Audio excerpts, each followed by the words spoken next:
of Blacks in Dance. We're really glad you're here with us.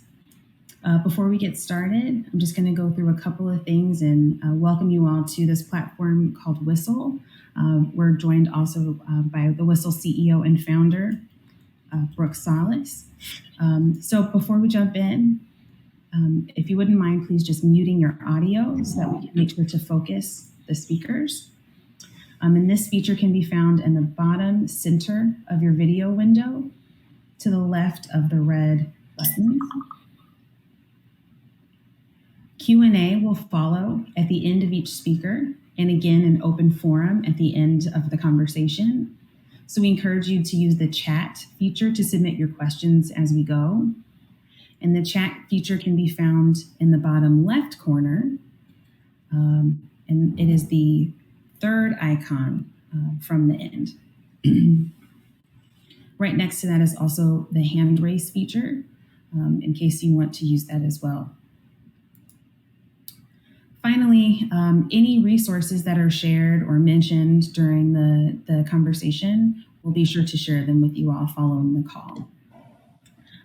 If there's anything else, the IABD team is here to help and assist you as we go.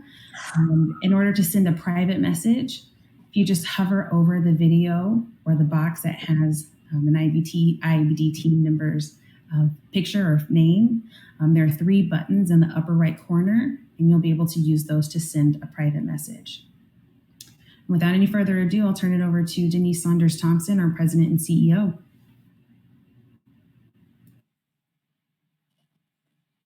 Thank you so much, Adriana, and thank you to everyone who's joining us today.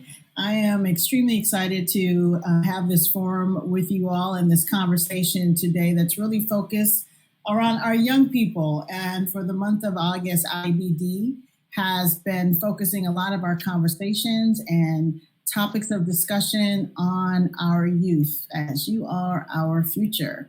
And these are some amazing times, but also challenging times. And so we want to make sure, as you all are preparing to go back to your respective schools and places of study, that you are prepared in 3 ways, both physically, mentally, and spiritually.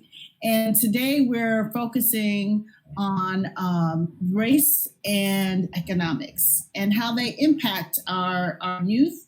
And we want to provide you all with some resources and some tools and access to some amazing Black women who are in the field today doing this work and have been doing this work for a very long time.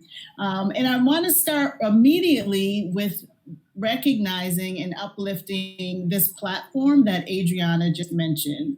Black people are creatives, we're innovators. We are the backbone of this country. And to that, I would want to say thank you to Ms. Brooke Solis, who is the founder and CEO of Whistle. She is a Black woman in the tech industry.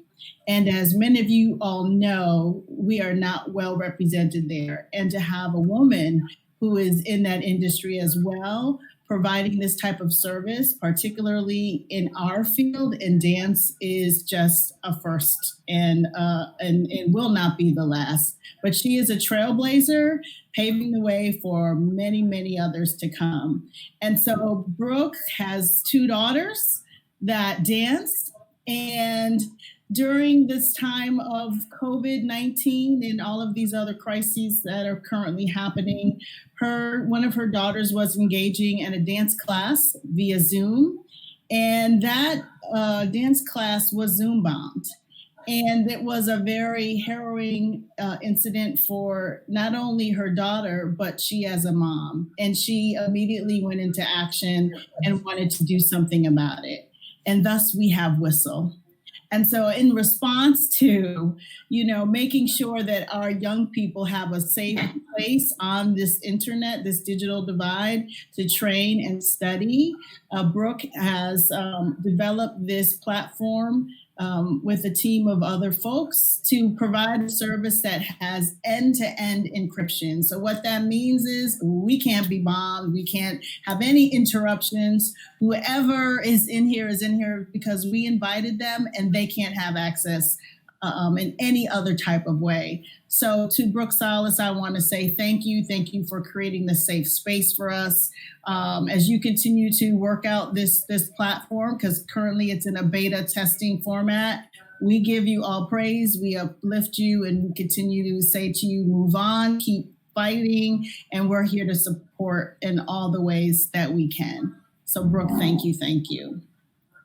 I want to turn the conversation now over to one of our interns and kind of brainchild this forum, which is Brooke Taylor, and she's going to be assisted today with the other team members from the IABD Fellow and Intern group of the organization. So Brooke Taylor.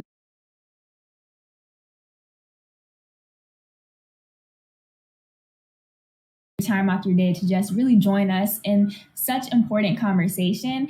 And without further ado, let's just get this show on the road. Our first guest speaker is Tammy McCants from Howard University. Let us give a virtual welcome to her. And if you have any questions, don't be afraid to drop them in the chat.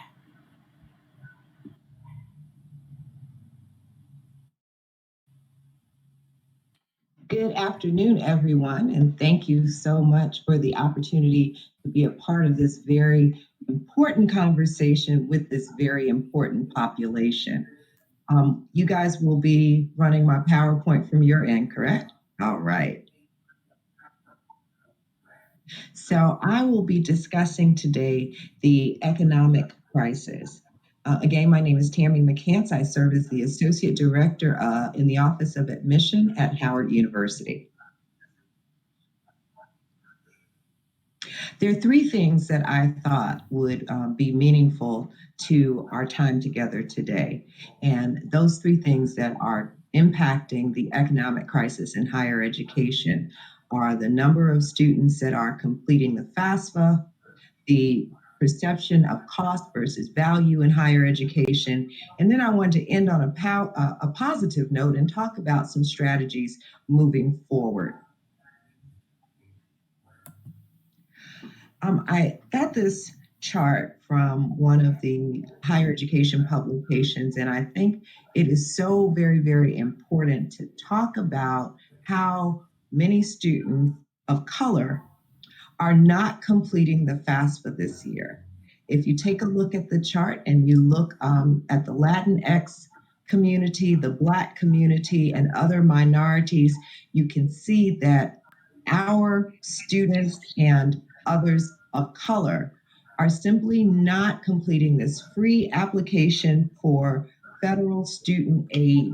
And this is really alarming to people in higher education, particularly in enrollment management, because often we are the population that is in the most need of external funding from the government. I don't know a whole lot of people of color in this country that are paying to go to school out of pocket. And so when you're not completing the FAFSA, it does draw some immediate concern and alarm, because two things are happening when we see this kind of trend. The first is that, and we can go to the next slide. The first thing that we say is that this means that students aren't going to school at the same rate, and that those that are in school are not returning for this semester. So there are a few factors that we know that are contributing to this lack of completion. With schools closing this spring in response to the pandemic, students lost their support network. So the teachers, the counselors, as well as their peers, they're not all together. And the things that we do when we're all together have become very, very different than the things that we are doing in this environment that creates more isolation. One of the other things that we know that has impacted everything is the COVID-19 pandemic. And with this pandemic impacting people of color disproportionately, it has really been a burden on our community. What we're seeing is a change in family dynamics. When there is job loss or insecurity about a job, something like the FAFSA doesn't always take priority in the forefront of a family's priorities, as well as illness and death that we're seeing that some families are having to deal with because of the pandemic. And then finally, social unrest. This is a time that like we've never seen before in our lifetimes. And so depending on where you are in the country and how the recent social unrest has impacted you, there could be changes to your physical environment and again, definitely shifts in your priorities. So, from a higher education standpoint, this economic crisis has impacted schools as well as students. Within the higher education community, we are all experiencing a decrease in revenue from students living in our residence halls. We have elected, like so many other schools in the United States, to become totally virtual for this semester. We've not made any decisions, of course, about the spring, but at the very least for this semester, we're going to be totally online for our undergraduate students. So our residence halls closed. There's no revenue coming in from that. When we used to have events on campus, there was revenue generated from just having additional guests on campus. And of course, parking fees are one of those things you might not think about, but at a school, particularly a school in this area where parking is a nightmare, that is one of our streams of revenue that's going to be tremendously impacted. Because of these changes, students expect to pay a different rate because the online experience simply does not have the same impact as the in-class experience. So many schools have run into legal battles in terms of their tuition and fees and whether or not they're going to charge students the same rate as if we were all on campus. There's also an increase in cost to schools to offer online instruction.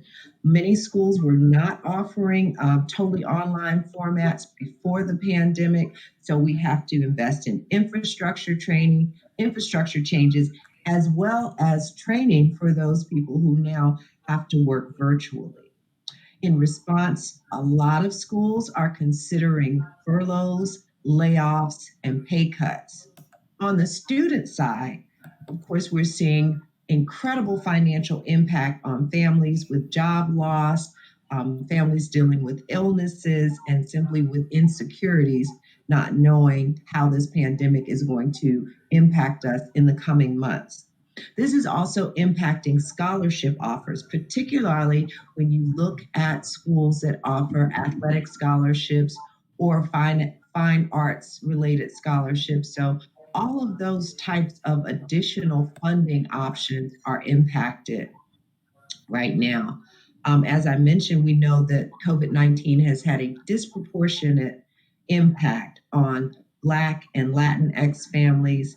We were already at the bottom of the totem pole economically, and so this has further shown us just how disproportionate education and opportunities are in the United States. We have fewer students returning to school, and all of these changes have caused a change in the perceived value of online education versus the on campus experience. So we have a lot of people that are right now in a state of ambiguity about how things are going to look moving forward. So, how do we move forward in this environment and ensure that when we enter school, we have a strategy for completing the degree? One of the things that students need to do is to understand the actual cost of attending college. There are 4 fees that are included for most students at any school, particularly if they are residential. So, tuition and fees and room and board charges. For those online schools right now, of course, most of those schools have made changes to the room, board, and fees that are not impacting students in a virtual environment. But there's still other expenses that come along with your education that aren't factored into your actual bill from your school, like transportation, books, and personal needs. And I'm sure that list expands within this virtual environment. One of the things that students have to do also is to complete the FAFSA on time and make sure that you're sending it to each school that you're applying to, or that you are completing the FAFSA within the time frame you should for the school that you attend. I always encourage students to treat funding your education like a part-time job. You have to be aggressive in your search for outside funding. We know that millions of dollars go unclaimed every year simply because students are not searching for these opportunities and applying to scholarships that they may be eligible for. And finally, please ensure that you fully understand your financial aid award and that you have a long-term plan for paying for your degree. Schools are billing you by the semester for your enrollment, but in most cases, students need at least 4 years to complete the degree. So be sure that you are taking that into consideration when you are approaching how you are going to not only enter college, but stay and complete your degree while you're there. I think we have time for a couple of questions.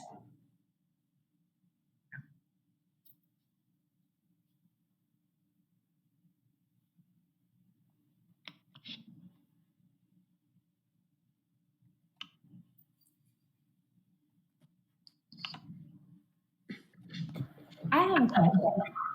Mhm. So I know I'm pretty sure Mary is going to touch on this, but where would you say is the best place to look for money opportunities for students? Because I know at Michigan, our football season just got canceled, and that's where a lot of our money comes from. So they just started charging us with COVID fees and just a lot of crazy fees that weren't there last year. So that's my question. I encourage all students to start your search for funding with the places that you spend money. So within your community, look at places like Home Depot and Lowe's, Walmart, those large commercial organizations that you don't always associate with higher education. Often there's money there. And then, your churches, your civic organizations, and there has been an increase in philanthropic giving since the social unrest has occurred in the United States. So I think there's a lot of opportunity for students if you put the work in and really seek out what you qualify for and then follow through on the process for that. Okay, and we have two questions in the chat. The first one is, are there any financial resources such as grants and scholarships that have been established specifically during or for this pandemic time? Yes, quite a number of schools have received additional funding through the CARES Act. So please contact your financial aid offices to find out if your school was a recipient, and if so, what their distribution policy is. Mm-hmm. And last question. I know you mentioned that fine art scholarships may be cut. So why is that if the students are still able to attend classes virtually? Because colleges and universities are having to make significant financial adjustments. And so where there may have been a time where schools and colleges within a university had additional funding to offer to students, a lot of that funding is being rebudgeted for operational costs during this time. And I think those are all our questions. Thank you so much. And I'm going to pass it off to Whitney. Thank you so much, everyone.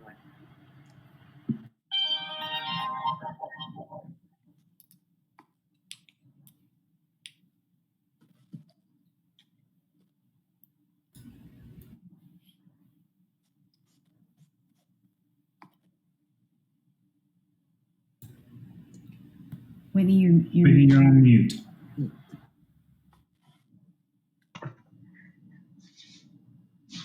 Can you all hear me? Yes. Did you all catch any of that? No. Okay, sorry. My computer is acting crazy. But my name is Whitney Coleman. I'm the General Management Fellow at the International Association of Blacks in Dance. Thank you so much for having us this evening and being a part of our event. I would like to introduce Miss Mary Williams. I'd like to introduce Miss Mary Williams from the United Negro College Fund. Without further ado, can you take it over? Absolutely. Thank you so much. And I am so glad to be here. I do have a presentation I know you're going to put up on the screen as well. It is a pleasure to be here, and it's perfect to follow Tammy because she shared a lot of great information to set the foundation about what's happening in the market right now. We're talking about economics. And you could put the presentation up, but there's a key thing right now. In the midst of all the challenges we're facing, there's some things that stayed the same.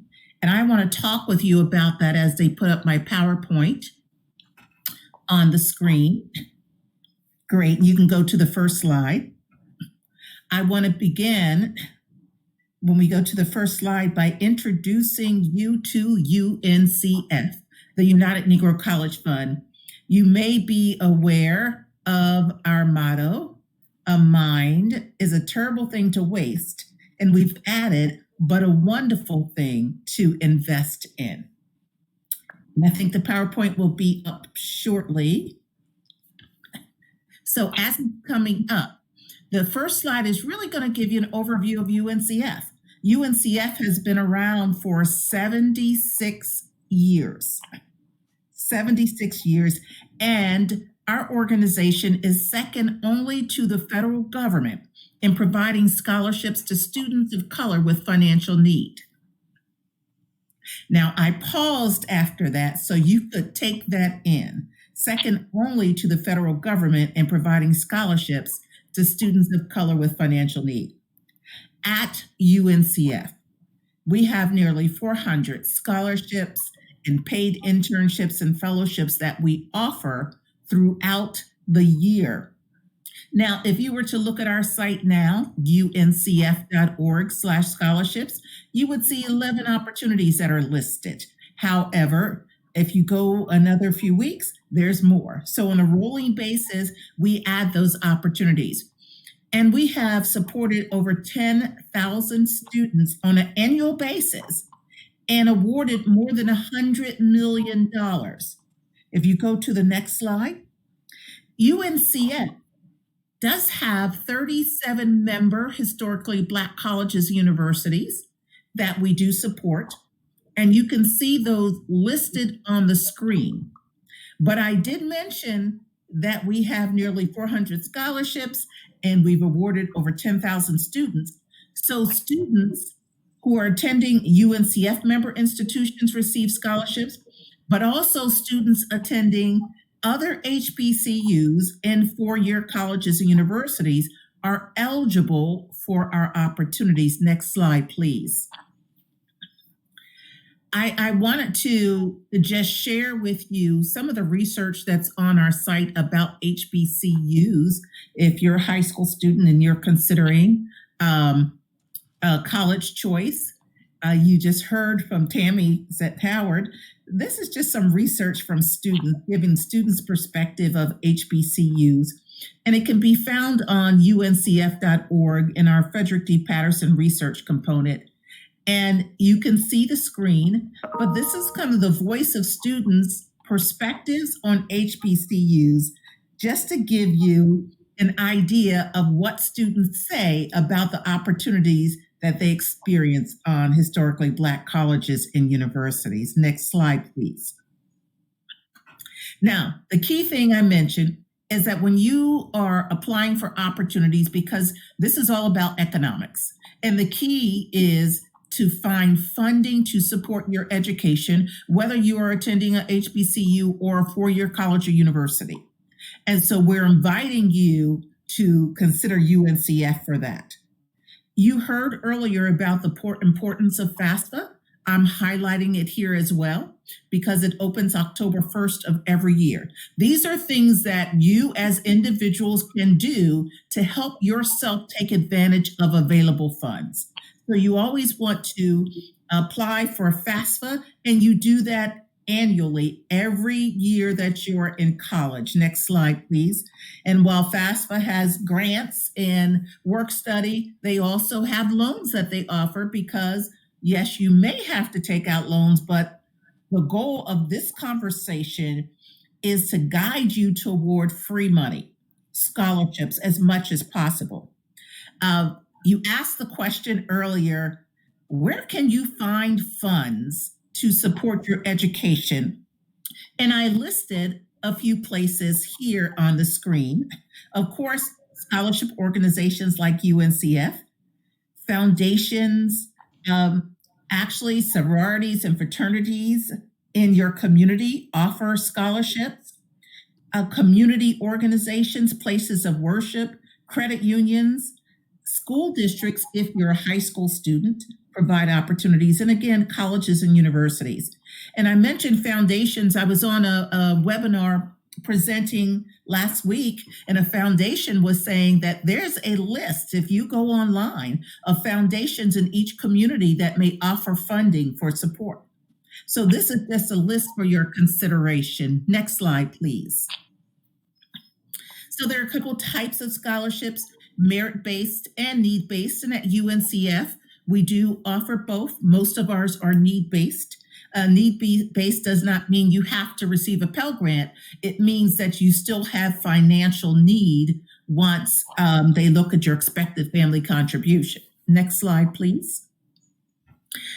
I want to invite all of you, whether you are a high school senior or a doctoral student, to register on uncf.org/scholarships. And these are the 3 steps to do so, because we have opportunities for incoming freshmen all the way through to doctoral students.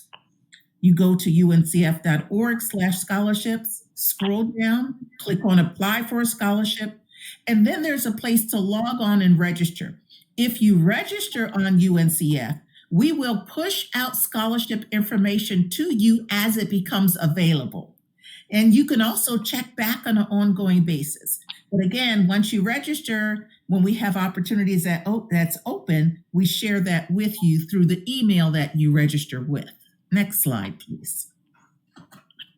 So what are the eligibility criteria for applying for opportunities through UNCF? You have to either plan or be attending college full-time, whether that's incoming freshman or doctoral student. You have to have a minimum GPA of 2.5. Now, I will tell you, sometimes in this time period, we do have some things that have come in a little lower at a lower GPA, but the majority are focused on 2.5 or higher. And you would need to complete and submit the applications that are online before or by the deadline. On this slide, and for all of you who are applying, because we're talking about economics, we're talking about what can you do to help fund your education. And one of those things is applying for scholarship opportunities. This is applying for free money. So while I have complete and submit the applications before or by the deadline, I really would like to just leave before and cross out by, because you know life happens and you don't want to take yourself out of the running unnecessarily. Next slide, please. So when you're applying for scholarships, whether it be for UNCF or any other organization, typically you're going to have to write essays. And I always like to ask the question, who likes to write essays? And then I pause. And I would venture to say that most of you would not say you do, but I am going to ask you to put it in the chat. I'm going to ask you to go to the chat right now and say yes or no. Do you like to write essays? Because essays really become a part of applying for scholarships. They allow you to tell your story. Nobody can tell your story like you. It's an opportunity for you to share accomplishments and goals and demonstrate why you should receive the scholarship that you're applying for. And I want to give you some tips to demystify essays. When you're writing essays, I would invite you to come up with maybe 5 categories: leadership, community service, overcoming challenges, career interest. And once you come in community service, once you come up with those headings, craft some essays under each of those headings so they become thought starters for you.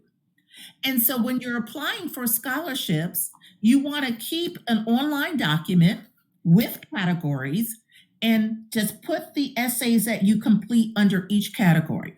So when you start applying for a second scholarship and they're asking a question about career interest, what are you going to do? You're going to go to the file that you already started. You're going to pull that essay out about career interest. You're going to edit it to make sure it's addressing that particular application and use it, and then save it in that same file. Before you know it, you'll have a host of essays. And again, nobody knows you better than you. And can I ask, if you're looking at the chat, how many people said they like to write essays? You don't have to give me a number. Most say no. One person said yes. Now that's typical. That is typical. But I am here to demystify that for you. If you use those tips, and while I just have a short time today, those are some very brief tips that will help you to be prepared to do essays no matter how many scholarships you're applying for. So if you go to the next slide, what kind of things can you do next? So you want to search for all the scholarships that you're eligible for. If you have a question, how many should I apply for? It should be every opportunity that you meet the eligibility criteria for. That covers your cost of attendance. My son was able to graduate from college debt-free, and he graduated debt-free because he applied every year, starting as a senior in high school. So this is not a one-time process, all the way through to your doctoral degree. When he graduated from college, he had 0 debt. So you want to search for opportunities. I'm inviting you today to register on UNCF so you can get that information. We have scholarships that are some are based on majors. Some are very broad where it doesn't have majors. So if you're saying, well, I'm in the fine arts, do you have scholarships for fine arts? Well, we have some scholarships that have no majors associated with it. So you would apply for those. We have some majors that are based on geography. There's an opportunity open right now for people who are in Michigan. And I think I heard a fellow say, I'm in Michigan, right? There is an opportunity on our site right now if you're from Michigan. There's an opportunity if you are from New York, New Jersey, and they vary. So you may see a few now, but there's so many opportunities to choose from. Make sure you complete your FAFSA. For many opportunities that you're going to apply for, whether it be for UNCF or any other scholarship, you need a reference. So start thinking about who's going to be your reference and identify 3 people right now, whether it be a teacher, mentor, coach, leader. And many applications require a certain person. So for example, if it was an application that's addressing community service, you may need to have a person who's worked with you in community service to serve in that role. So think about 3 people right now, reach out to them and say, I'm going to be asking you to write references for me to support my goal in paying for my education. But you want to ask the question this way: can you write a positive recommendation for me? I pause because I've read many applications, and there was one I read that started like this, and this is a reference form. I don't know why this student asked me to recommend them, but, and then they went on. Now, because of confidentiality, I couldn't share anything with the student nor their family, but I made a personal vow to talk about that in every outreach opportunity so that you know that in order for you to get the funding for your education, sometime you need a reference. So you need to be very forward in asking, can you write a positive recommendation? And when you do so, you want to make a commitment to them that you're going to ask them in plenty of time that they can submit it before the deadline. Apply for all scholarships you're eligible for. Always keep your transcript at the ready. Many scholarship opportunities may ask for an unofficial transcript to apply for, so have it at your ready. And create an online folder and spreadsheet to track all the applications you're applying for, the deadlines, so you know how to prioritize, and also keep that online folder with all of your essays. This was just a brief overview on scholarships, because if we're talking about economics, this is one way that you take control of seeking funds for your education. And as I close and take questions, what I would leave you with is that you are worth it. So I only got one yes in the chat about writing essays. But when you're writing essays, you're writing them to help fund your education, and you're worth it.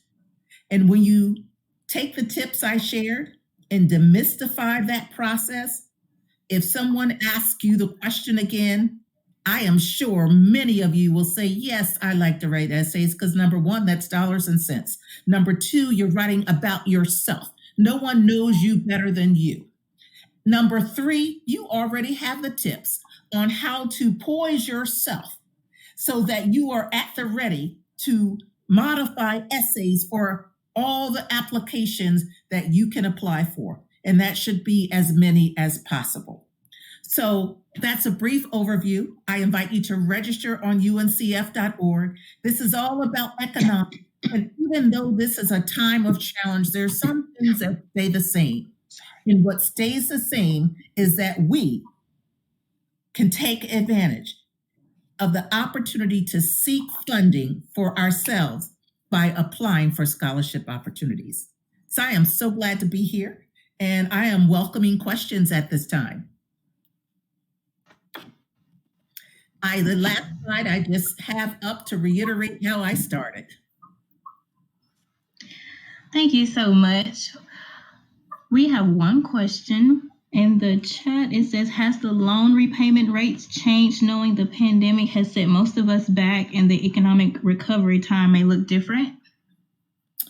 Now, Tammy may be able to speak better to the loan repayment rates through FAFSA, so we'll hold that one to the end.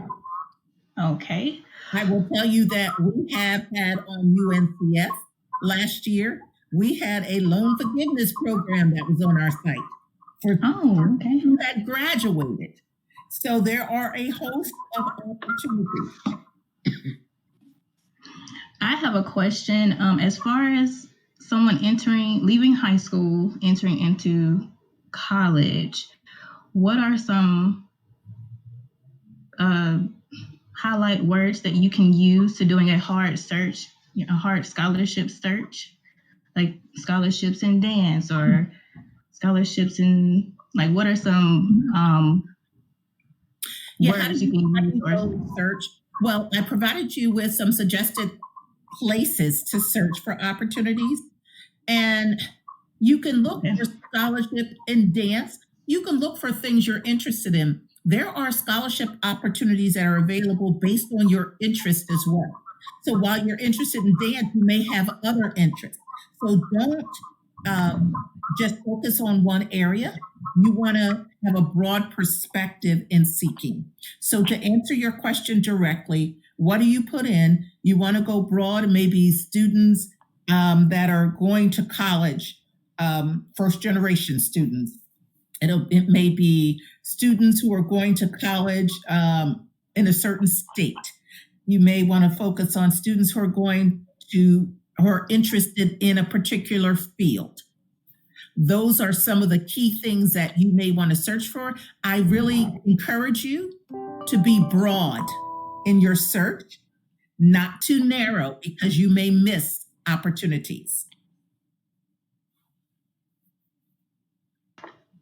We also have, do you have any quick tips about formatting the essay? I often get too caught up in the anecdotes.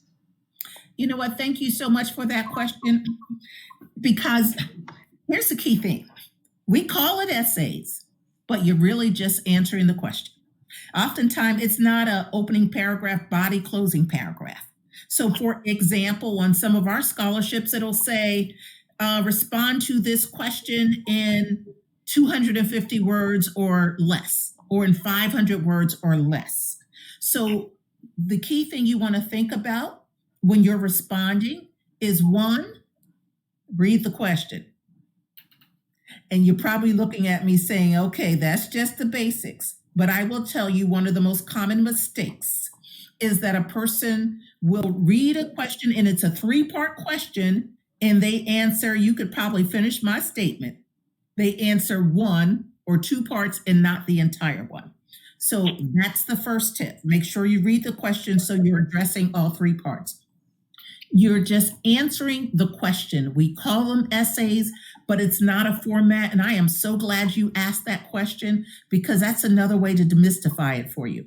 Knowing like 250 words, you can do that in text message. That's nothing for you. So it's not about the format. It's really about responding appropriately to the full question.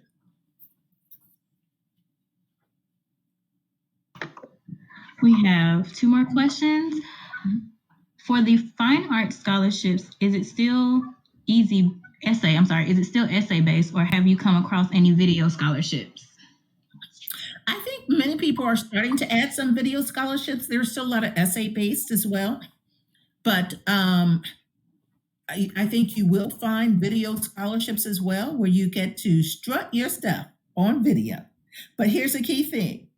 You can also strut your stuff in words as well. When you talk about the passion of fine arts, the passion of dance, how you are making an audience feel when they see the work you do. So remember, when you are describing it, to answer your question directly, you will probably see some that are video as well. But when you do see those that are an essay, think of those powerful words, visualize why you do what you do, why you're in fine arts, how it makes you feel, and how the work you do makes the audience feel. And let that come off the page in the words. Okay, and another question, it says also, do you have any suggestions to search for scholarships for 5th or 6th year seniors who are pursuing their bachelor's degree for more than 4 years? Okay, so yeah, that question may be around not being eligible for FAFSA after so many years. So how does that impact? I know we have some scholarships that are open for 5th year seniors right now. So you would search the same way, whether you're a 5th or 6th year senior. But I think the core of your question is that after a certain period, you may not be eligible for FAFSA, and how does that impact it? You would still search the same way and just ensure that you read the guidelines for the particular scholarship. We do have scholarships that are for 5th year seniors.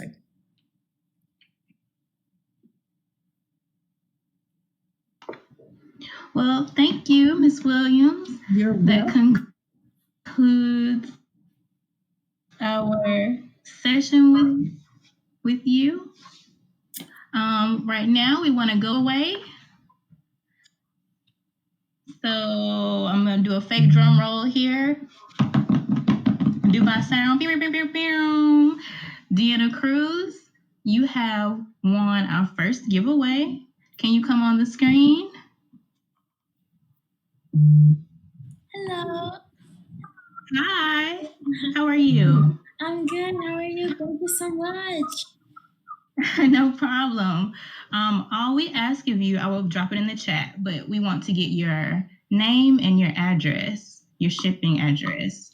And we send it to contact@IEBD Association, but I still would drop it in the chat for you. Okay, thank you again. As well No as your problem. t-shirt, as well as your t-shirt size, please. Okay, Oh, I'm sorry, and your t-shirt size. thank you. Congratulations. Thank you.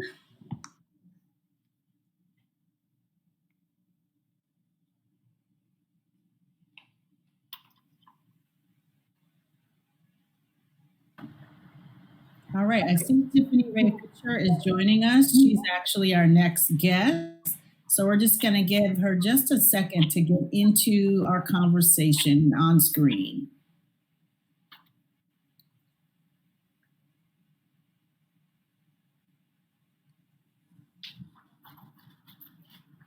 That's good. Oh, we just lost her.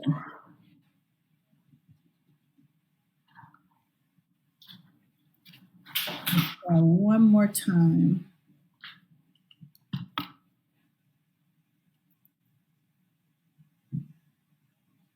Okay. Why don't we move on then? We'll try and see if she comes back. So we're going to go to Dr. Halifu Osamari. Who's handling Ms. Osamari? That would be me. So yes, I'm going to introduce our next speaker, Dr. Halifu Osamari. She is the professor at the Emerita African American and African Studies, at the University of California. So we would like to welcome her. And again, if you have any questions during the discussion, please drop them in the chat. Well, thank you so much. Can everyone hear me? Yes. Yes, we Okay, can. great. Well, it is a pleasure to be here, and particularly to be speaking to young people, because I don't really feel that you are our hopeful future, but you are our hopeful present. And we are in a very interesting time, to put it mildly, because I call it the George Floyd moment and the Black Lives Matter movement that we all hear about on a daily basis in terms of the protests that are going on not only in the United States but around the world. So I'm here to talk to you a little bit about the social, political, and cultural movement crisis that we are in right now, and how does it affect dance and you as people who are interested in dance. Do you know that there are 26 million people worldwide who have demonstrated in the name of Black Lives Matter since the murder of George Floyd on May 25th, 2020?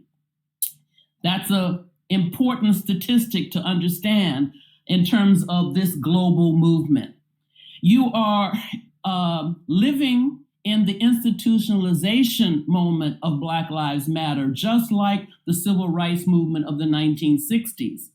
And before this moment, the Black Lives Matter movement which was started by 3 Black women, Patrisse Cullors of Los Angeles, Alicia Garza in Oakland, and Opal Tometi in New York. The movement was really considered kind of suspect, and not everyone was buying into it, especially whites. But now it has become the civil rights movement of the 21st century, with people of all races throughout the globe claiming it as a cry for social justice and the end to police brutality. Now, how does this relate to the field of dance? And that's really what I want to talk to you about. You know that there are several national service organizations that are responding to this moment in our racial and social political climate. One of those is the Dance Studies Association, or DSA, and I hope that many of you have heard about it. They are our scholarly academic association for dance, and they have created a working group that is called Dismantling White Supremacy Culture in Dance Studies. And that working group is headed by Drs. Nyama McCarthy Brown and Takia Nur Amin, who are, recognized Black dance scholars. And the DSA has also published a list of citation of books and articles by Black dance scholars that you should know about. So if you go on their website, you should be able to access that bibliography and actually use that bibliography and read some of those books to educate yourself about racism in dance, as well as the great contributions that our people have brought to the field of dance to make it what it is today. Now, of course, the other major service organization is our own International Association of Blacks in Dance, or IABD. Now, besides IABD's COVID-19 emergency fund, which I personally have benefited from, IABD has started a workshop to plan and prepare for the future of dance businesses, such as dance studios. And its CEO and president, Denise Saunders Thompson, who is here with us today, she has published two major timely reports. One that's called Can You Hear Me Now?, aimed at the larger white dance community, and the other, The Black Report, What You Thought You Knew About Black Dance. And you should definitely familiarize yourselves with those two IABD documents. They are extremely important and really give you a sense of the times and how it is affecting the field of dance. Denise definitely has a way of speaking truth to power in the field of dance. And in Can You Hear Me Now?, she says this, and I quote, we can no longer accept that you can't find us or you don't know where to look. Having only one Black dance company a year doing Black History Month in a season, or the inequitable fee and pay structures for booking and touring engagements is upholding the system of power. Let's get rid of that list. We have watched you pit Black dance companies against one another and treat them differently from their white counterparts, end quote.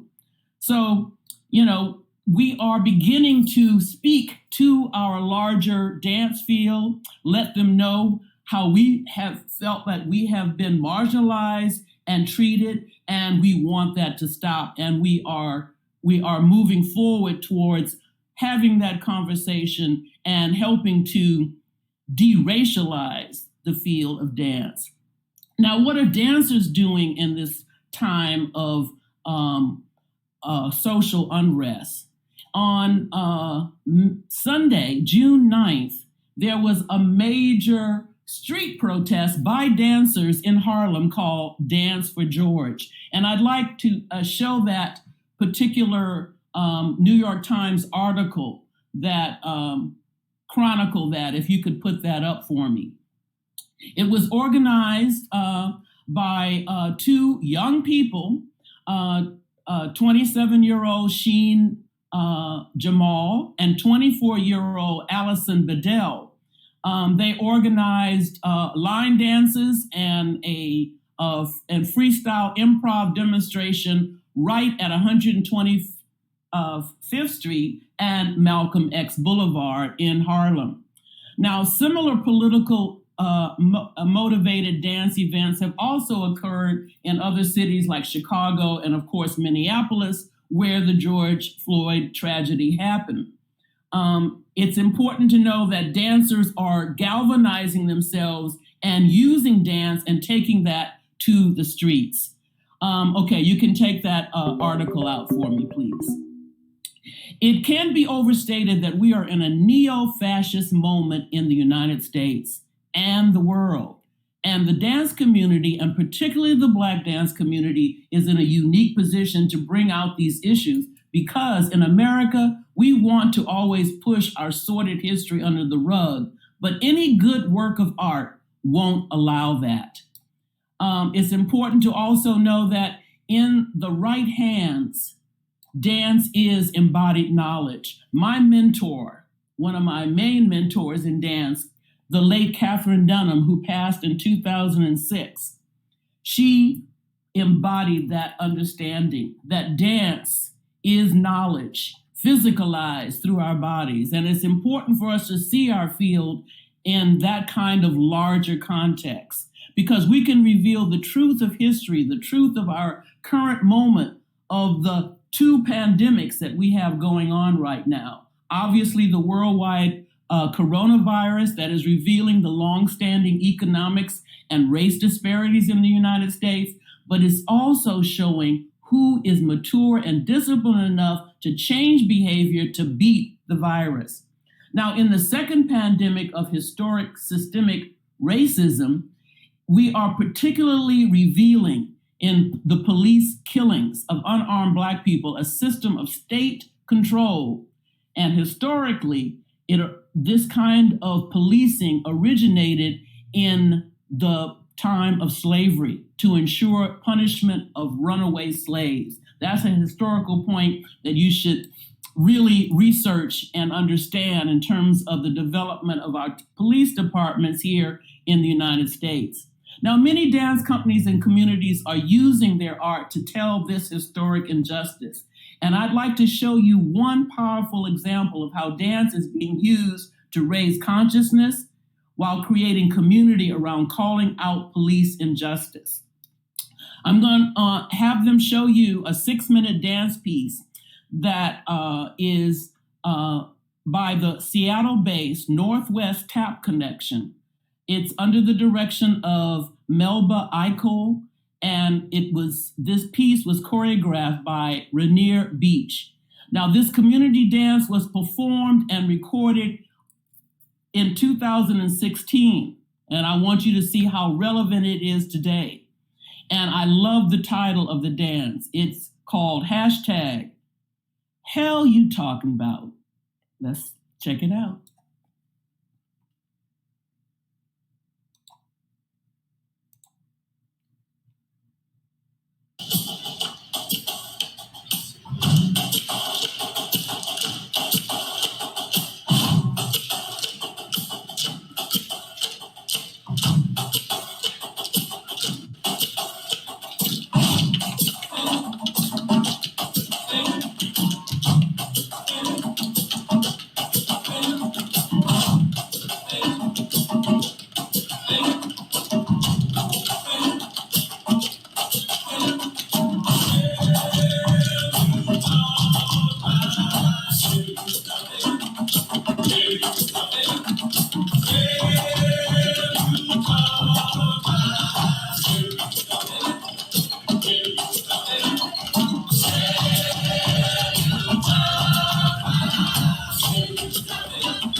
Jones, say his name.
John Crawford, say his name. John Crawford, say his name. John Crawford, say his name. John Crawford, what you say his name? Michael Brown, say his name. Michael Brown, say his name. Michael Brown, say his name. Michael Brown, what you say his name? Say his name. Say his name. Say his name. Say his name. Say his name. Say his name. Say his name. What you say his name?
Tommy Yancey, say his name.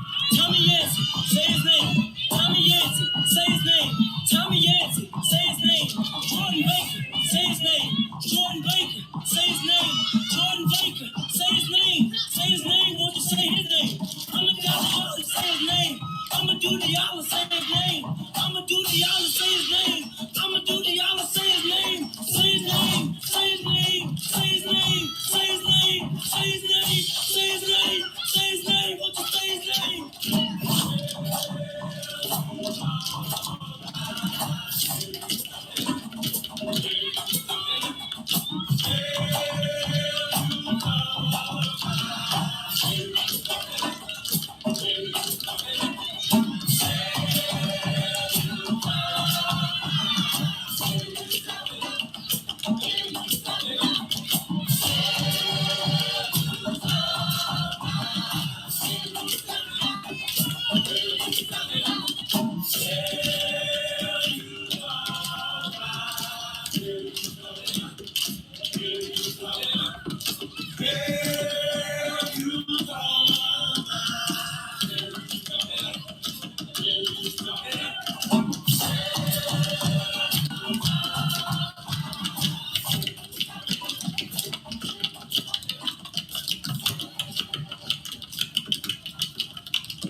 Well, so we see the embodied knowledge of dance.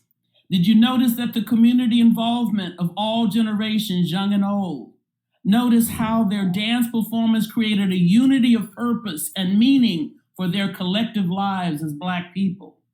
Notice the meaning they gave every movement, creating embodied knowledge that can be passed on. And remember, as young people, you're not just dancing and educating yourself just for yourself, but you're doing it for your ancestors and you're doing it for your children and future generations. Remember, dance is also protest. Thank you. Yes.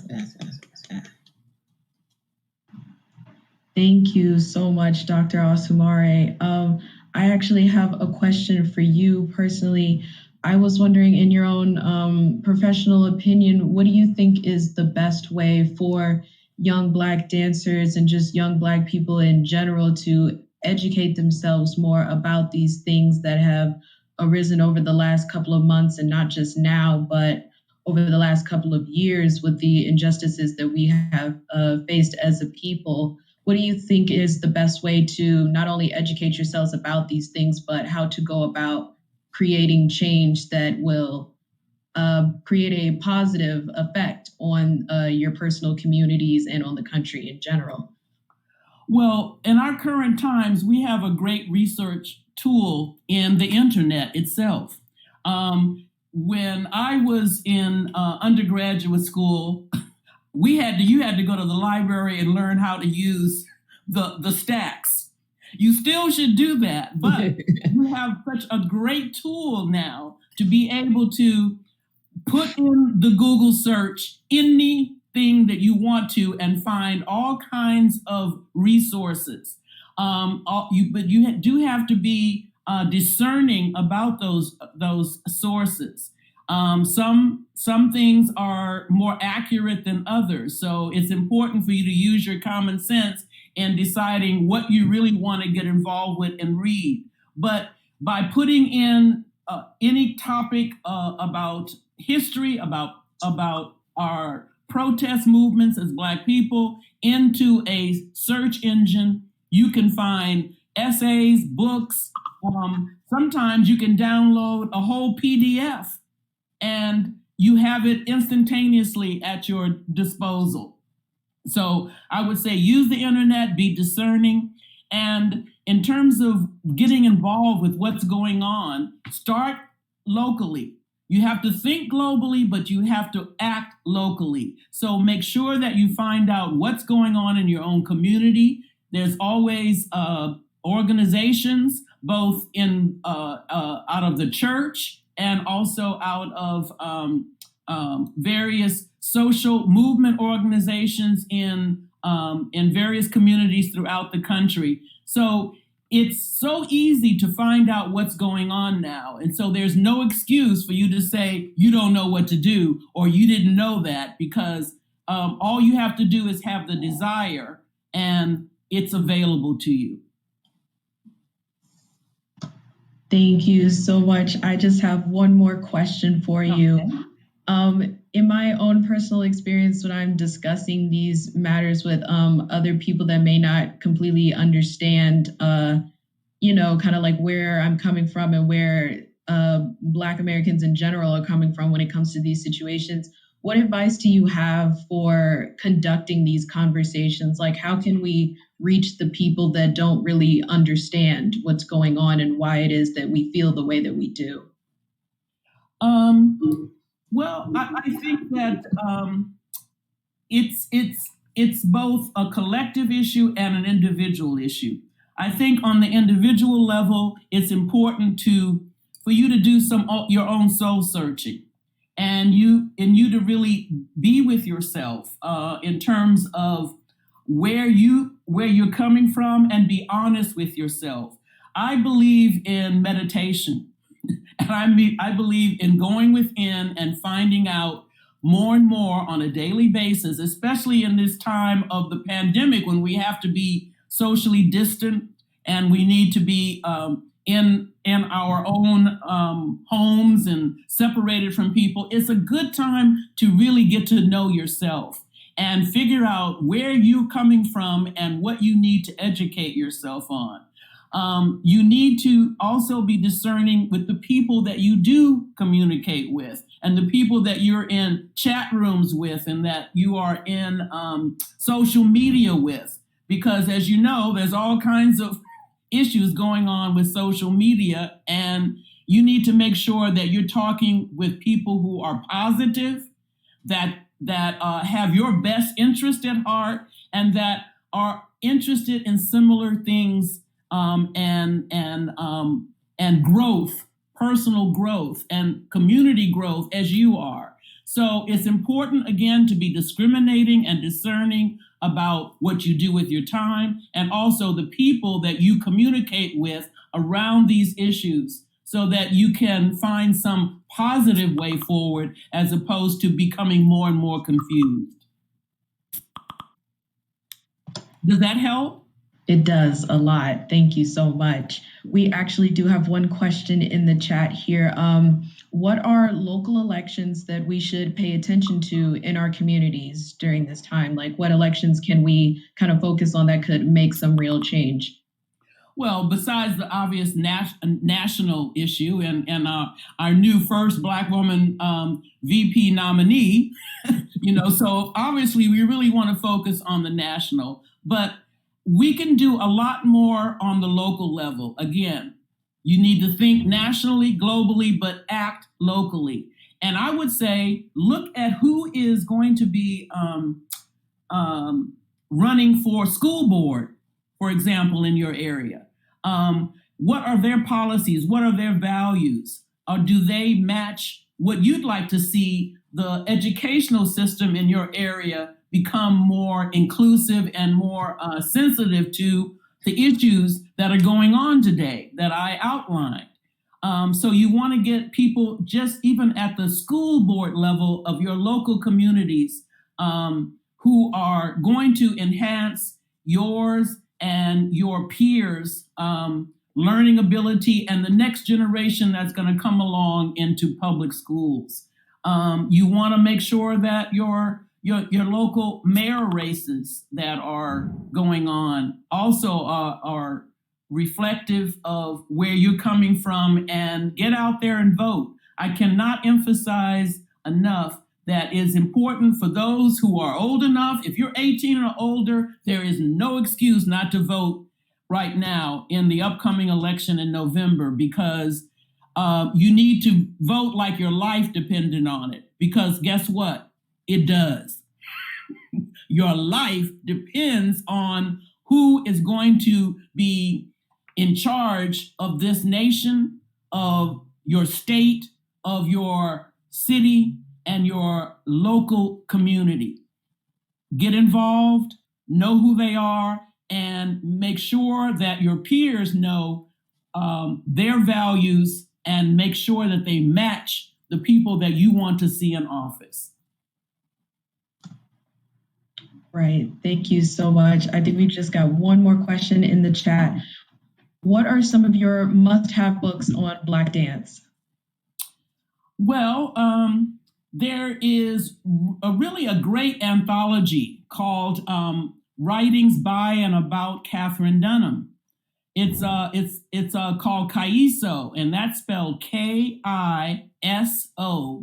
And then the subtitle is Writings by and About Katherine Dunham. I mentioned that book because it's an anthology very thick by University of Wisconsin Press, published in 2005, about a year before Ms. Dunham passed, that really collects so many different scholars' writings all in one place. Not only her writings and her chapters from her famous books like Island Possessed, but also by the scholars that have been studying her and Black dance in general. And so I think Kaiso is definitely one. If I can do a shameless plug for my own book, Dancing in Blackness, a memoir. I tell my story, but I do it in the context of how my story fits into the larger story of Black dance in America. And I have a lot of history in it. And that was published in 2018 by University Press of Florida. So there are lots out there. Google Black dance books, go on Amazon. You'll see a lot that will come up. I also want to do a shameless plug, and I'm going to put it in the chat as well. But IEBD on our website under our resources tab has Black Books Dance Legacy. And there are probably 75 to maybe 100 books that are listed alphabetically. Thank you, Tiffany. Where you can also look look for books as well on Black dance in particular. But we're always wanting to add to the list. So again, anyone, Dr. Halifu's books are listed on our website, and anyone else's that you would like to share or you come across, we want to make sure that our community knows about them. Thank you. Thank you. All right. Well, if that is our final question, if there are any more questions or comments, we are going to move into our next giveaway. Thank you so much, Dr. Osumare, for your words of wisdom. And we're going to move into our next giveaway. Our next winner is Skylar. So Skylar, if you are in here, you are our next giveaway winner. Congratulations. And the same as with Deanna, if you could just, I'll also drop it in the chat, the information. Oh, it's already there for you. So yes, if you can get that information to contact@ibdassociation.org, and we will get you your t-shirt. Congratulations again. And I'm going to send it on over to Taisha. Okay, hello. We're going to move on to our next speaker. It's Tiffany Ray Fisher. She is the artistic director at Elisa Monte Dance. If you have any questions, feel free to put them in the chat. And Tiffany Ray Fisher, you have the floor. Thank you so much. I am so excited to be here and to be with all of you today. Having a touch of connectivity issues because I'm in a creative residency upstate. So at any point, if you can't hear me, please let me know. I don't want you to, suffer in silence. So just let me know. One of the things, as Denise knows about me, is that I never kind of differentiate between my creative hat and my organizer and activist hat. I think of all of these things as one thought, and anytime I start a new project, there is a civil rights and a civic kind of engagement bent that's always at the forefront of that. And what I mean by that is, and the very first thing that I started to do was to connect the dance community with legislators. And the reason that I started doing that is because if you look back at any of the major changes that have happened, whether it be civil rights, whether it be healthcare, women's voting rights, it all started from activists, organizers, regular everyday people, and legislators working together towards a common goal. So I started with something I called a movement through movement, and it was a challenge to dancers. It was on not just my company, but all any dancer that was on Instagram that saw this, to start just a 16-count phrase of an issue that they were either intrigued by, frustrated by, or wanted to learn more about. And I would compile these and I would start creating town halls for people to get together and start having conversations specifically with leaders in Harlem, because I live in Harlem. And I connected these dancers on this federal level to just start conversations, because I thought it was one. I'm always telling my students that you have to work your voice and train your voice like any other muscle you would in your body in your dance training, because you never know when the time is going to hit and you need to be sitting on ready. And if your voice is not used to speaking up, if you have not trained it, if you have not given it that muscle, it will not be there for you. So this was my way of being like, how can I use my platform? How can I use my privilege? How can I use these things to help this community that I care about connect and let them? During COVID, I felt like so many people felt helpless and hopeless, and we can do better than that. So how can I help? And from that, I started demonstrations and marches around the funeral of George Floyd and Juneteenth, and that began to really swell. And all this time, I never, me being at this residency, and we're in August now, is the first time that I created during all of COVID, but yet I felt the work that I was doing was creative, because I was constantly finding creative solutions to figuring out things. We had like a trivia night around how well do you know your ballot, which actually a couple of people from IBD came, and it was like a really fun night. So getting that civic engagement going is just something I think as a whole, we're not terribly, like that muscle is not really strong. So finding ways to engage people in a real way that speaks to their art, speaks to their own creativity is something that I've always been very passionate about. And through all of this, I started working on the city council campaign. It's not even someone who is in my district, but it's someone that I really believe in. And as I was getting my team together to help with this city council campaign, anyone that was on my team that was not in their district, we vowed to get 20 people to take the place of our one vote, because it really was going to matter. If this person wins, his name's Corey Ortega. If he wins, he would be the first person of color to hold this seat. We are looking to turn this, and we are very serious about it.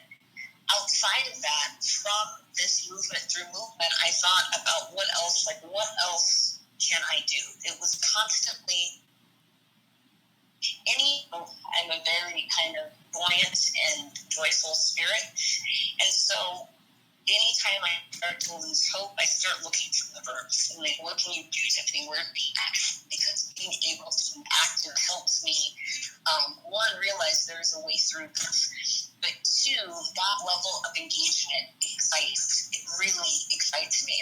And so this led to me organizing, which hasn't happened yet, but an international dance day march under the banner of Universal Basic Income.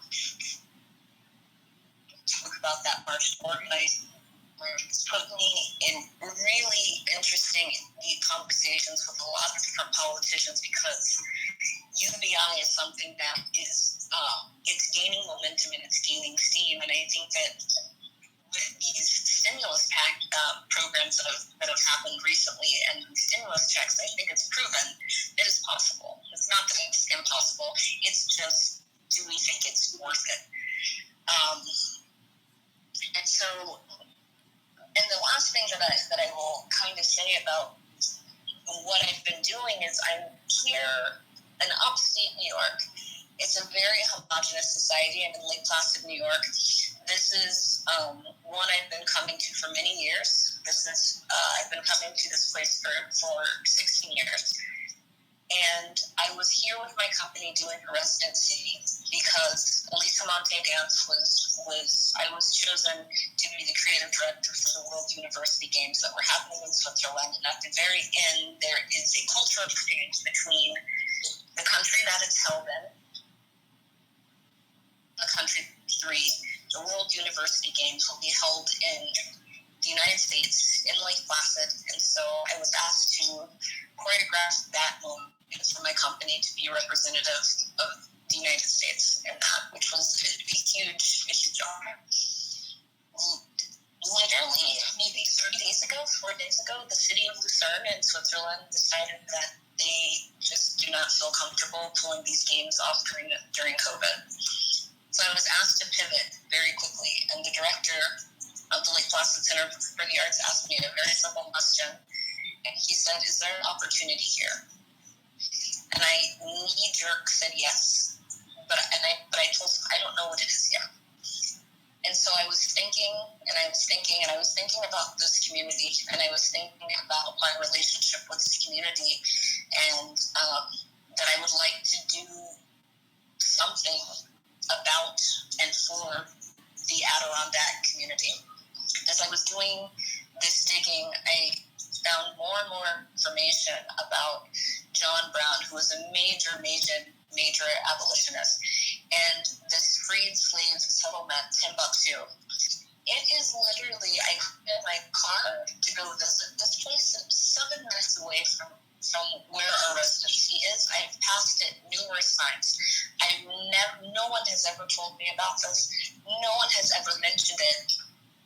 And I reached out to the director of that, which is now a state park and a historical monument, and to see if I could do something here. I wanted more people to know about this. So what that ended up doing is I'm now, instead of creating work that we were going to be doing for the World University Games, I pivoted to make a dance film about Timbuktu and about John Brown.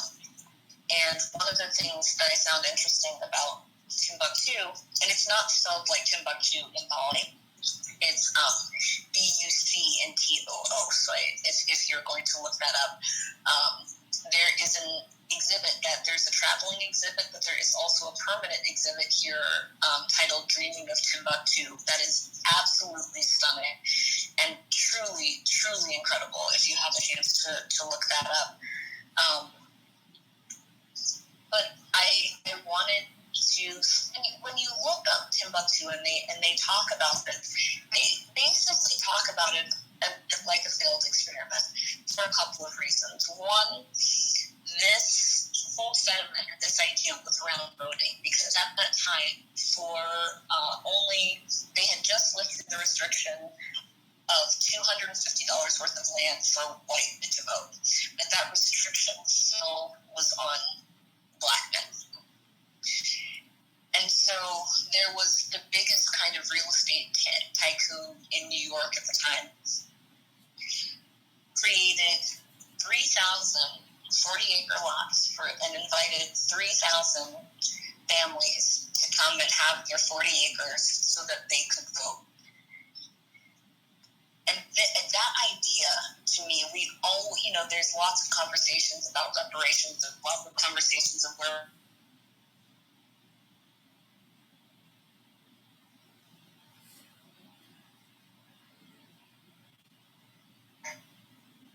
decided to move. And the settlement itself did not last very long for numerous reasons. One, the climate is quite harsh in upstate New York. The growing season is not very long.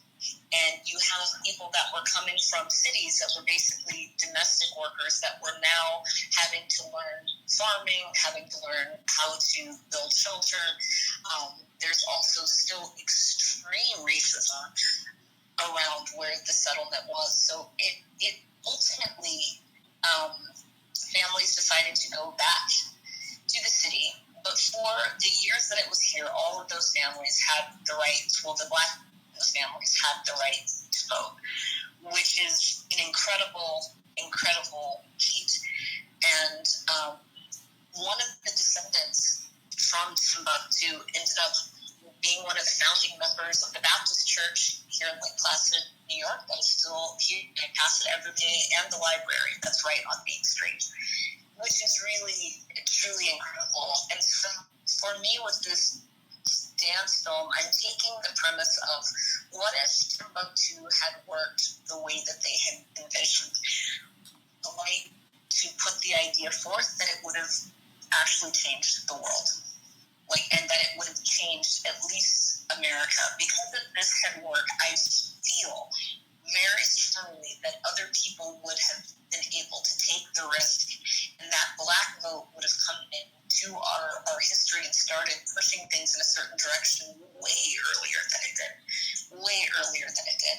But I still feel very strongly like this was not a failed experiment.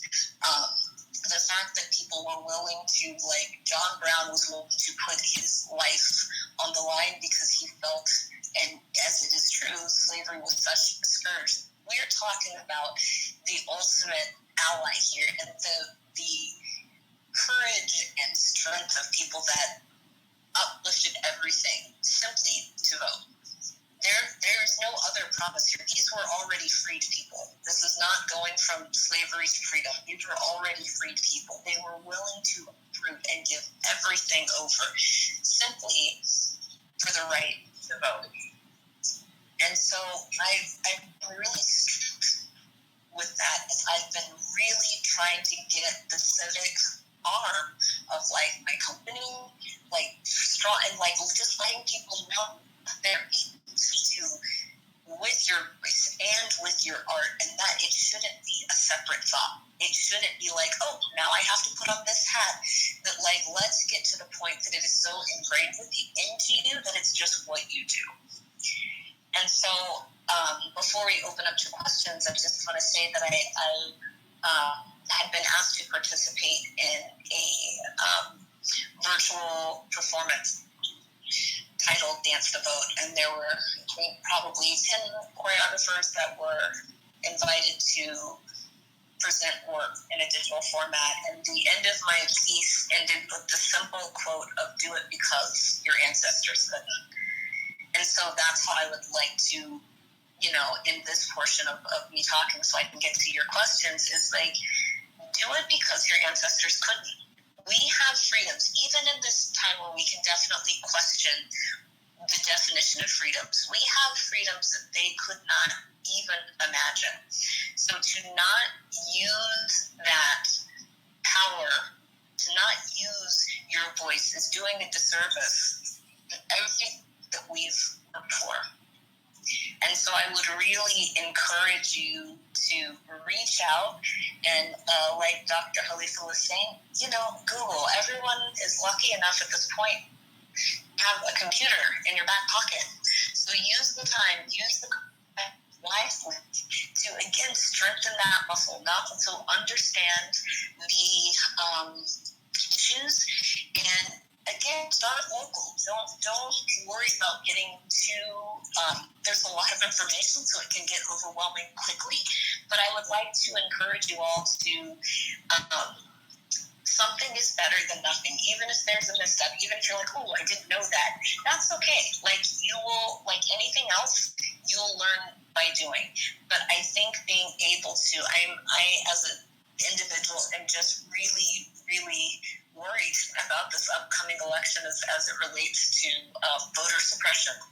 But I think it is our job to show up. That's what it means to be an American. That's what it is to participate in a democracy. And if you feel this government is not reflective of you, there's no one coming to change that for you. I always tell my dad, I'm like, no one's coming. And I mean that in the best way. That gives me hope. It doesn't make me feel hopeless when I know no one is coming, because that means like me doing something is 100% more than everybody else doing nothing. So I would like to keep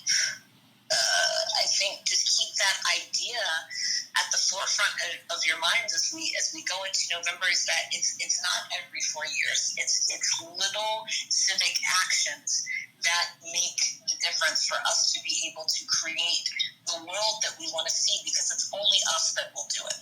There's no one else. We cannot be complacent in this moment and sit back and wait for someone else to do the thing for us. So that's what I will say, and I guess we can open it up to questions if that works.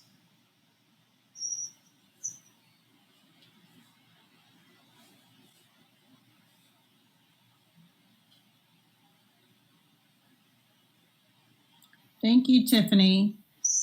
Which intern or fellow is managing, Tiffany? They can hear you. Oh, okay. Yeah. Are there any questions? Brooke Taylor? Yes. Yes. Oh, Bianca's with Tiffany, but I don't have a question, but I actually do have just something to say. So after listening to Dr. Khalifa and just seeing that video of the Northwest Tap connection, I really just got this stomach feeling. Like, I go to a PWI, I go to the University of Michigan, and one of the questions that has been at the forefront of my mind is, okay, we're going back to school. How am I going to keep this movement going? And I just feel like I want to do a protest, like, of just dancers in the street 6 feet apart in all black and dancing for George. And I don't know, that was on my mind. Sorry, I guess that wasn't a question, but I just want to say thank you so much, Tiffany. You really just stirred something up in my stomach and just made me feel like, yes, I can do it, because I have to do it for my ancestors. So thank you. My pleasure. And, you can do it. I didn't organize marches until I did. You know what I mean? Like, and you'll be surprised at how many people will help you along the way. If you feel in your bones that, like, you want to continue this, then do so. You have a sphere of influence. Your friends will help you. There are allies that will help you. Take a date, give yourself a deadline, and take up some space, inhabit some space. There's nothing stopping you but you and your own imagination for what you're able to do. I was absolutely terrified when I did the Floyd demonstration. I was absolutely terrified because I was like, what if I do it wrong? What if? But at the end of the day, luckily, it really did go off without a hitch. But at the end of the day, I did that. So Juneteenth was much easier. And then International Dance Day was much easier. And then once people say it's always hard to be the first one, but there's something really amazing about being the first one. So if that's what you feel in your head and heart, then do it. Then absolutely do it, and do it with the confidence that it deserves. I think having a dance for Floyd and 6 feet apart, basketball, whatever you want to do, organize it. You have the skill set to do it. As dancers, we have all the skills that we need to be quite successful. My husband works in UBS, dealing with high net worth individuals in finance, and he's constantly like gagging people in the corporate sector because he's so malleable, he's so flexible, and all of these things he learned from dance. So you have the skills, put them to work, and the more you do it, the easier it will become, the more confident you will be. But you can always reach out to Omar and get my information, and I'm happy to walk you through what I did. It may or may not work for you, but I'm happy to share that information. Okay, great. We actually have another question. Can you expound on or give examples of civic actions? Sure. One of the, so I think artistically, every piece that I've made from the last 4 years has been civic action, because there's a call to action at the end of it. So understanding and not going blindly through and creating things that are just for me, but understanding like kind of what the emotional wake of the subject matter could be for my community, making sure that people in the community are part of the audience, making sure that I'm having constant conversations with people that are in the Democratic clubs, that are running for Senate council, like those types of things. And what's funny, because I was always my family's always been super, super political, but I was very nervous the first time I walked into a councilman's office, because I was so nervous. They're really available. They're very available, and if you were to just look up what district you're in, I would bet that you could get, and especially anyone that's running right now that doesn't hold the seat or wants to hold the seat, their ears are wide open. So give yourself a moment to see who's in your district, who's coming up, and see if you can get an appointment with them, and just talk to them about what you see in your community. You don't have to come with solutions. You don't necessarily have to come with problems, but starting that conversation will change. I would think that it will change how you look at your community. It will change how you think about your involvement in the community, and I would also assume that it will change your artistry. Once you've really started realizing that being an artist is a political act, once you've wrapped your head, if you choose to wrap your head around that concept, it changes everything. That interconnectivity, and understand who is pulling what strings to get what demographic in kind of which boxes, figuring out and pulling at that thread is one that is a game changer. But I think the easiest thing to do is if someone is running for office, just find out who's running for office in your district and set up a meeting with them. You can also go to community board meetings. That's the same people show up to community board meetings, the same people. So whatever their priorities are become the priority for the community. Lots of times we are not represented on that. So do some research. Again, Google will be your best friend, and do some research about who is running, what is going on in your specific district. And because government becomes so hyper local. There's lots of ways for you to be able to interact with it without it taking over your life, or without you having to take on the full like activist mantle. So I don't know if that's helpful, but again, I'm happy to continue the conversation offline. All right. Okay, well, thank you so much, Tiffany Ray Fisher. We appreciate all of your very informative feedback. Thank you so much for trying to call in a couple of times to get it in. We really appreciate your very informative information. Thank you so much for participating. My pleasure. Okay, so we are coming to a close, and I want to turn it over to Dr. Halifu Osamare to see if she can close us out, in addition to an open forum with any questions. If we don't have any more questions, then we would like for Dr. Halifu Osamare to go ahead and take us out with the breathing exercise, if that's okay. Okay. I can do that. All right, so I want everyone to sit straight up so that your spine is erect from the tailbone to the top of your head.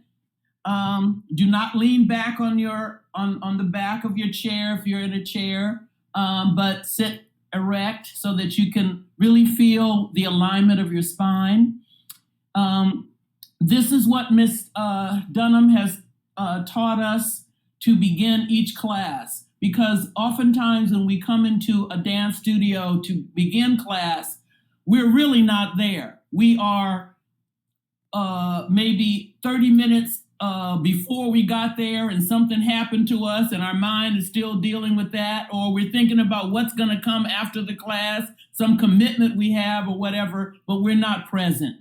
So she always told us to think of using the breath and the visualization of our energy centers as a way of bringing our energy to the present, because you cannot dance if you're not present. So I want you to take your hands and put them on your lower abdominals, because that is where the breath comes from. You're going to think of breathing and expanding the stomach.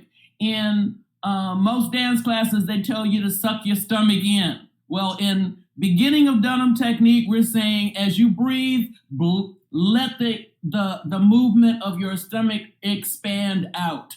So I always tell my students, you can let your big belly show in the very beginning of this, because that's what we want. And then as you exhale, you're going to then deflate the stomach and press it into the spine. You're going to breathe in through your nose and exhale through the mouth. And I'll just demonstrate real quickly. Just watch. You breathing in, and your hands is on your stomach, so you're feeling the expansion of the abdominals. We're going to hold, and then we're going to exhale through the mouth. And you can actually make a sound, yeah? And we'll do that in a rhythm. 8 counts breathing in, try to fill up the entire lungs to get all the oxygen in there. We're gonna hold for 4, open the mouth, slowly exhale out, out, out, out, okay? And if you can do it with your eyes open or closed. First, feel your body. Feel the energy flowing throughout your spine. Feel your hands over your lower abdominals. And breathe in 1. And 5, 6, 7, 8. Hold 1. Open the mouth, exhale. 5, 6, 7, 8. Inhale 1. Keep it going all the way to the top. Hold. Relax the shoulders. Don't tense up. Exhale out. Inhale for 4. Hold for 2. Exhale out. Inhale for 4. Again, expanding the abdominals. Hold and exhale. One more time for 4. Breathe in. Stay with it. Hold. Exhale out. 1 count in and out. Exhale out. Breathe. Exhale. Breathe. Exhale. Breathe. Exhale. Breathe. Exhale. In.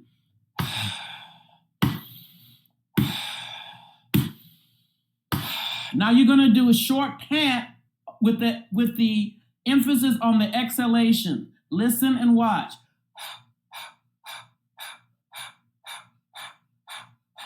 Close the eyes for this one and exhale out. Come on, don't be afraid of it. Let me hear the sound through the mouth. Feel your stomach pressing in.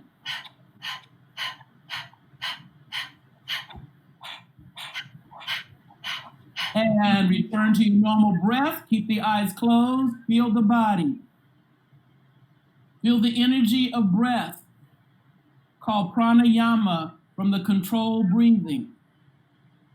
Feel the energy flowing throughout your spine from the tip of your tailbone to the top of your head, your crown.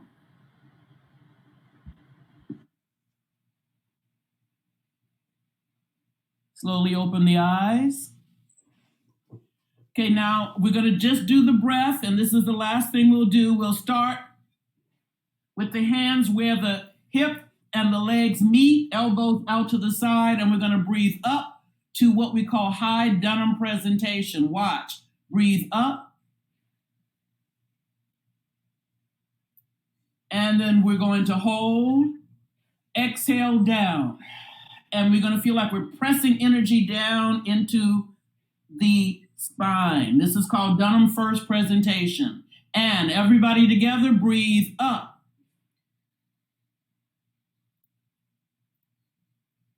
Hold.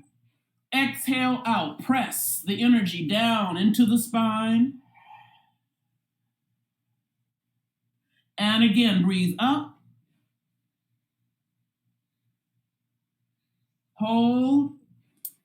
Exhale and open to second position, arms to the side. Now I want you to just leave them there. Shoulders relaxed, spine is erect, palms are facing down. She talked about energy coming out of the middle of your palms that connects to the earth. She talked about the circle when your arms are in second position. That is the magnetic energy field of your own spirit that you're containing right there between your arms and your torso. We want to bring that energy in, feel it, bring it in, pull it in, and expand it, open. Shoulders are relaxed, spine is erect, and bring that energy field in and expand it. One more time, breathe up to high presentation. Palms are facing out. Exhale and bring the energy down into your spine. Dunham first presentation. One more breath in from the abdominals. Exhale out.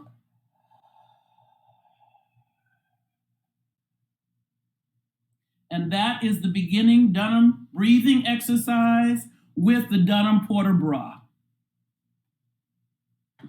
Thank you so much, Dr. Halifu.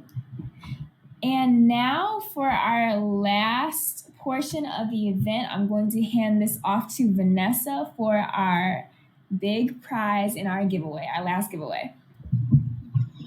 Hi, everyone. Thank you for the introduction book. My name is Vanessa. I am the membership director here at IABD. And as you've learned today, we are an intergenerational organization. So we have members as young as 10 all the way through our seniors. And so today we are announcing one student membership, so a free student membership. And that lucky winner is Nima. Nima, you have won a free IABD student membership, which gives you access to our member-only portal, IABD Connect. You will be able to network with our large organization of members via individuals as well as our company members. And we are just happy to have you in our IABD membership family. We are all family here, though.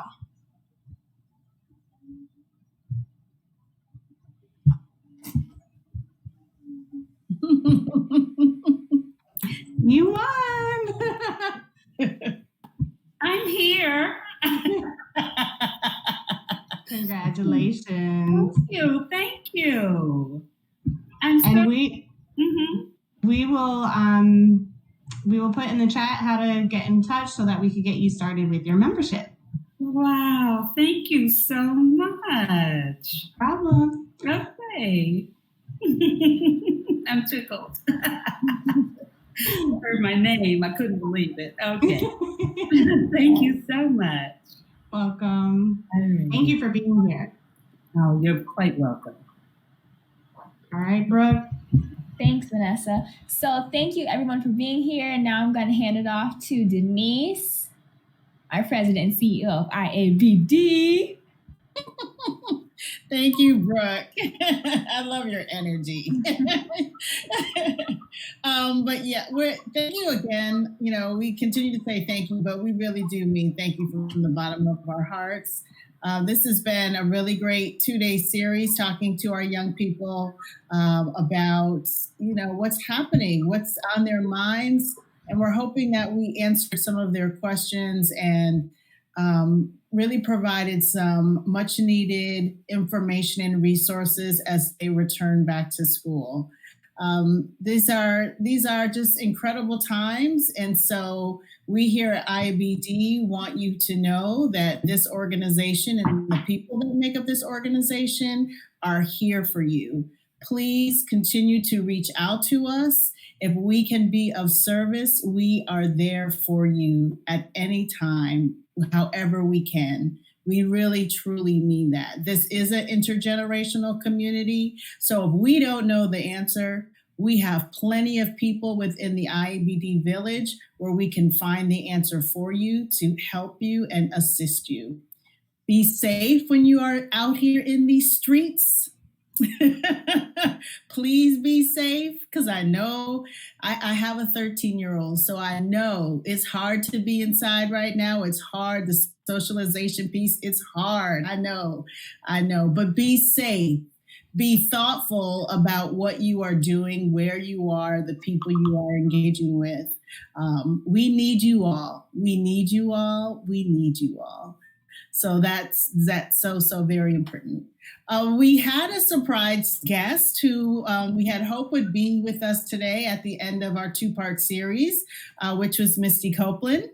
She was not able to be here with us today, but I do want to know that everyone who has participated in these 2 days of sessions will be receiving a personalized autograph photo from her. So I'm going to ask all of you all to please email us at contact@IABD Association. So Whitney, can you drop that email in there in the chat for us, please, so that we can mail you the photograph from Miss Copeland. She brings her greetings. She wished she was here. It is personalized. I'm sorry, it is a personalized. Yes, that's why you want to get your information. It will be personalized. Thank you, Omar. It will be a personalized photograph from her. So we want to make sure that we're able to get you that photo. But she does bring greetings. She wishes she could have been here today. And just as I have said, you know, remember to continue to stay safe, continue to work on your craft. Those of you, those young people who are going back, your artistry is certainly important. And we want to make sure that you're able to continue to do what you love to do. Don't be discouraged. I know it's hard. These are tough times. We spoke about that a lot yesterday, but make sure you are taking care of your body, your mind, and your spirit. Please make sure you take care of your body, your mind, and your spirit. Thank you all so much for being here again. Is there anything else that I need to say for my team? There was Brooke. another T-shirt winner that was not announced. Oh, so we have. okay. Can I get a drum roll? Boom. Mariah, you are our last T-shirt giveaway winner. So I'll put you in the chat, and if you contact our email, you can receive your prize. Great. Well, I want to thank our speakers again, Dr. Halifu Osamari, Miss Mary Williams, Miss Tammy McCants, Miss Tiffany Ray Fisher. Who else am I missing? I know Miss Penny Goboldo wasn't able to make that connection happen. But thank you to our speakers today for being here. And of course, I have to absolutely thank the IABD team. Y'all are amazing.